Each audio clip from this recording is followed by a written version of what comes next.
যে বলে আমি মুহাম্মদুর রাসূলুল্লাহ উম্মত, সে যেখানেই থাকুক না কেন তার গন্তব্য জান্নাত। প্রতি শুক্রবারে আল্লাহ দাওয়াত খাওয়াবে আমাদেরকে, প্রতি শুক্রবারে। প্রথম তো ১৬ লক্ষ দিন জান্নাতের কাইটা যাবে নবীদের দাওয়াত খেতে খেতে। প্রথম দাওয়াত শুরু করবে আদম আলাইহিস সালাম।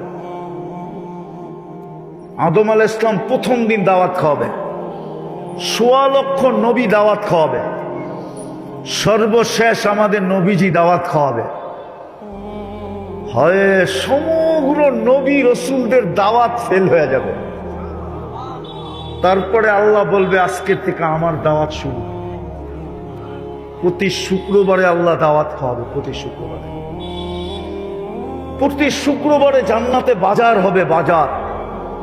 এই জন্য আপনাকে ঢাকাতে নাই, আপনাদের বোলাতে আছে কিনা জানি না, ঢাকাতে আছে জুমা বাজার। জুমা বাজার, জুমা বাজার চিনেন? ওটা শুধু শুক্রবারে লাগে। কবে? জান্নাতেও শুক্রবারে বাজার হবে। টাকা দিয়ে কিনতে হবে না, কসম খোদার। আল্লাহর দাওয়াত খাওয়ার পরে যখন ওই বাজারে ঢুকবে, যা পছন্দ হবে শুধু নিতে থাকবে, আর ফেরেশতা জান্নাতে পৌঁছাইতে থাকবে।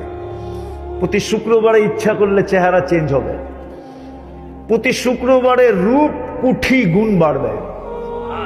কেননা আল্লাহর সাথে দেখা হবে শুক্রবারে। ইসদাদা হুসনাউ ওয়া জামালা, আল্লাহর দিদার পাইতে দেরি, রূপ বাড়তে দেরি হবে না। স্বামী স্ত্রীকে জিজ্ঞেস করবে এত রূপসী হইলা কি করে? স্ত্রী হাসবে আর গালে চিমটি দিয়া বলবে তুমি জানো না আল্লাহর সাথে দেখা হয়েছে? আল্লাহর সাথে দেখা হইলে রূপ বেড়া যায়।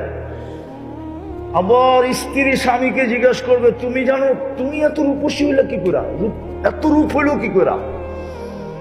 স্বামী স্ত্রীর গালে চিমটি দিবে আর বলবে তুই জানিস না আল্লাহর লগে সাক্ষাৎ হয়েছে? আল্লাহর লগে সাক্ষাৎ হলে রূপ বেড়া যায়। জান্নাতে যখন ফিরবে দুইজনে, রাজা আর রানী যখন ফিরবে, তো জান্নাতের সমস্ত হুর গেলমান, মন্ত্রী পরিষদ, ফেরেশতা সবাই জিজ্ঞাসা করবে এত রূপ বাড়ল কি কইরা? ওলামা মানবে কিনা জানি না, আমি বলে দিব। জিবরিল, জিবরিল হইতে পারে আল্লাহকে কোনোদিন দেখে নাই আর কোনোদিন দেখবে না। চ্যালেঞ্জ। জিবরিল, জিবরিল হইতে পারে কিন্তু আল্লাহকে কোনোদিন আর কোনোদিন, কিন্তু আমরা আল্লাহকে দেখছি এবং দেখব। বলবেন আমরা আল্লাহকে দেখলাম কি করে? আমাদের নবীজি